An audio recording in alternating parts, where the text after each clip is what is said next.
So without wasting much time, let us see some questions from this chapter, Force and Pressure, children.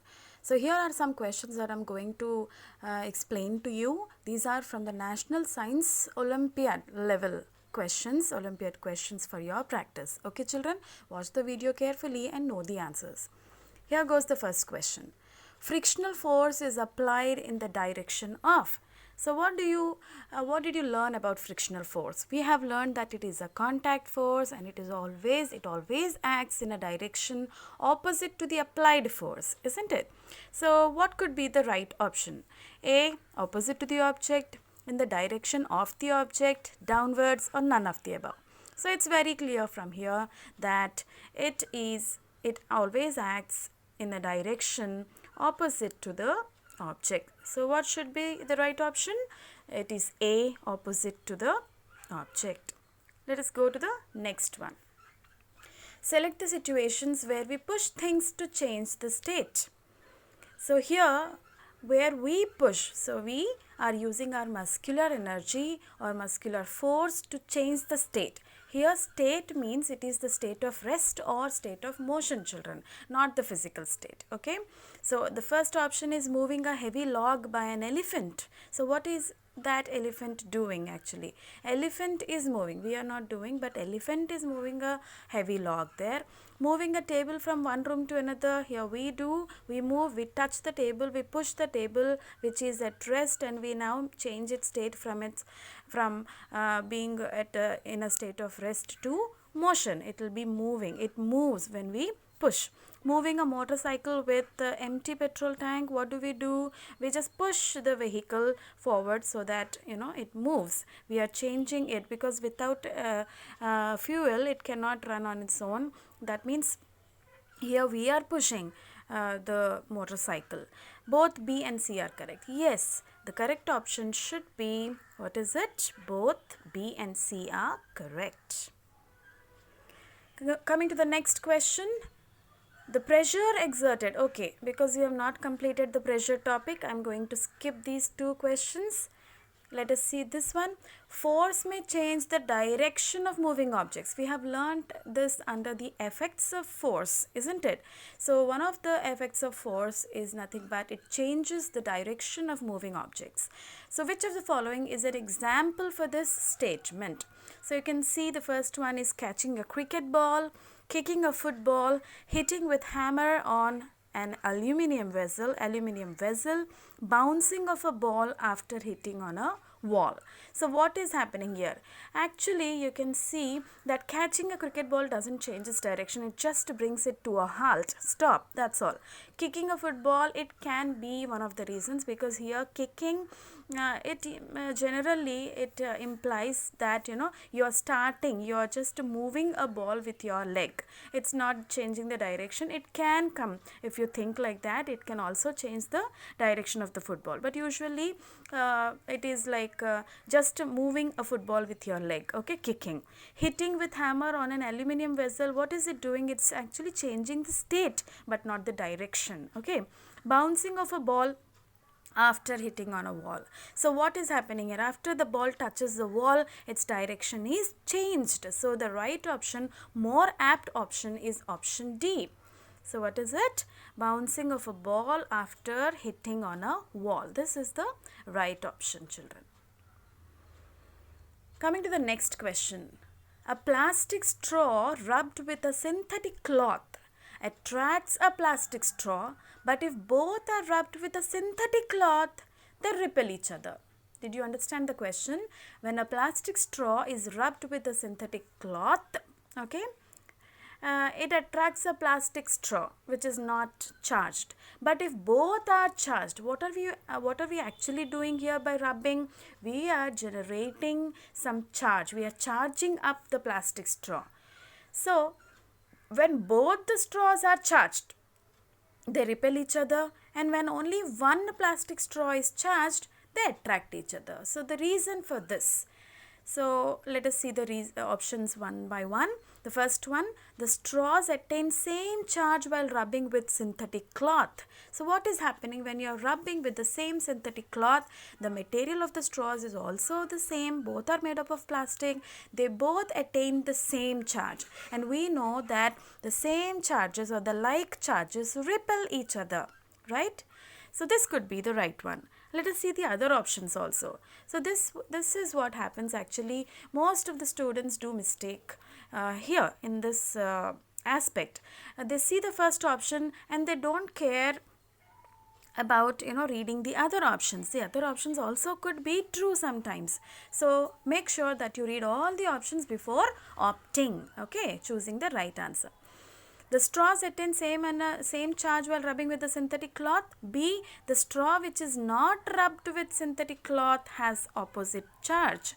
So it is not that actually, children. An uncharged straw will have both the charges. It is not that it has only opposite charge. Okay, if a particular object is charged, it has only one kind of charge on its surface, but a straw or any object which is not charged will have both the charges equally. Okay, so this could not be the right option. C, you see, the straws attain opposite charges while rubbing with synthetic cloth.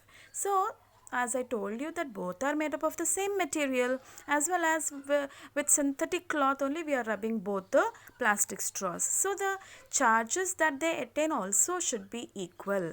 So what is the right option here? It is A, children. The straws attain same charge while rubbing with synthetic cloth. This should be the right answer. That's the reason why they repel. Okay.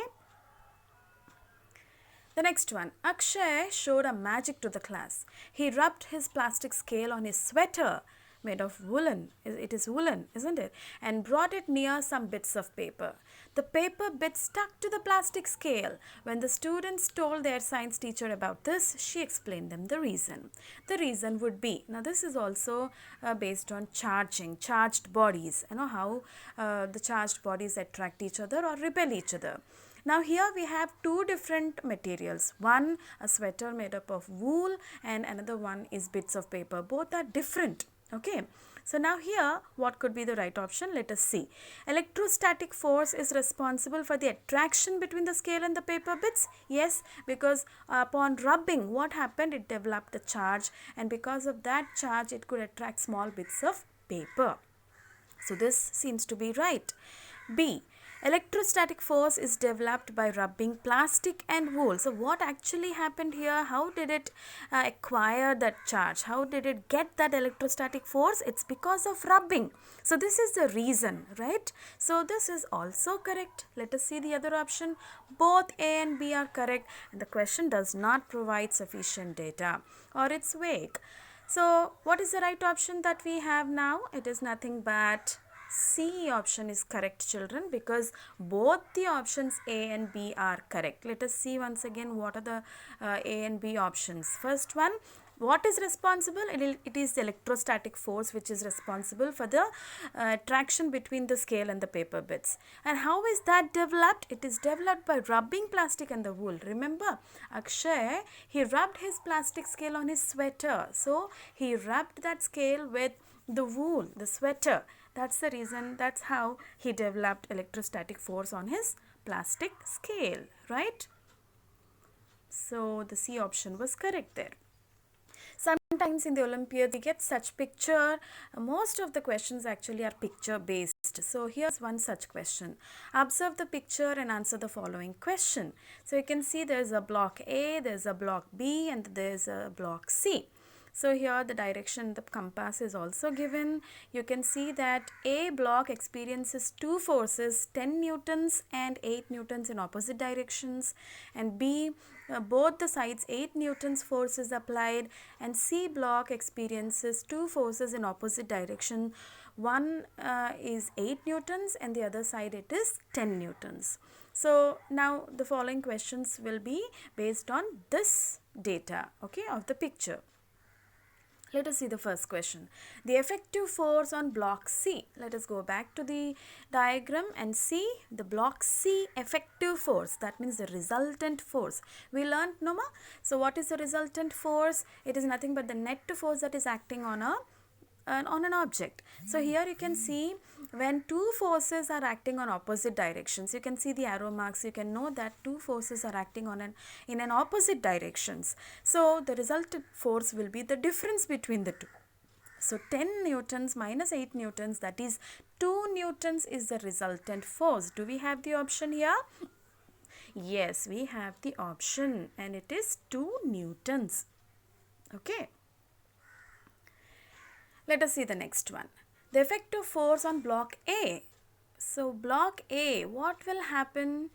He did not ask you here the effective force. He asked you the effect of force. That means which direction will the block A move? See here, again it is opposite directions and the resultant force is again the difference between the two forces, that is 2 newtons. But in which direction will it move? Definitely it will move in the direction of a greater force.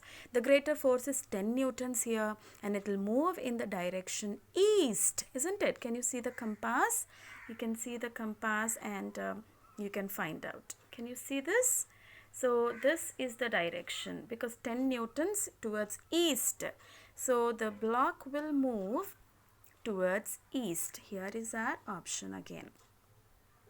Moves to east direction is our option. Okay, children. It doesn't move to west, doesn't move. That's all are wrong. B option is correct. Next, the effect of force on block C. Now let us see how block C moves. Block C, here you can see that the block C moves in this direction because the greater force 10 newtons is in this direction. That means it moves towards west. So it's very clear from the picture that it moves in the west direction, right? So it is west. Okay, children? The effect of force, here it moves in west direction. Okay? Yes. Next, when a ball is thrown upwards, it hits the roof and bounces back. Here the force required to change the direction is exerted by. So here, what is causing the ball to bounce back or to change its direction? It is nothing but, is it a muscular force? Are we making it change the direction? No.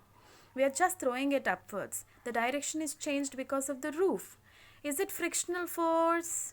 We can't say that it is frictional force because it is a force directly acting on the ball from the other side. Okay?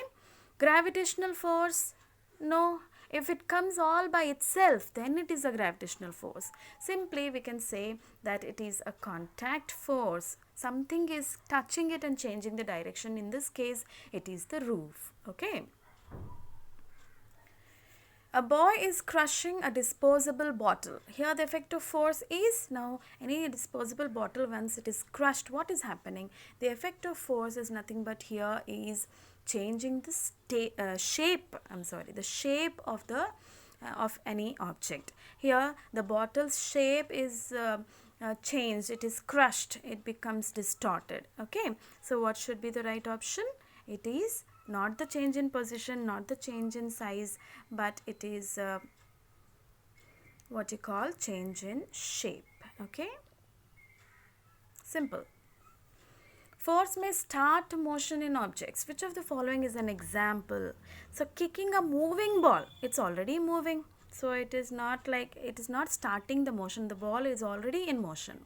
Kicking a football. Here the kicking football could be the right one. Let us see if we have more apt, better answers. Catching a cricket ball. Here we are stopping. It's quite opposite.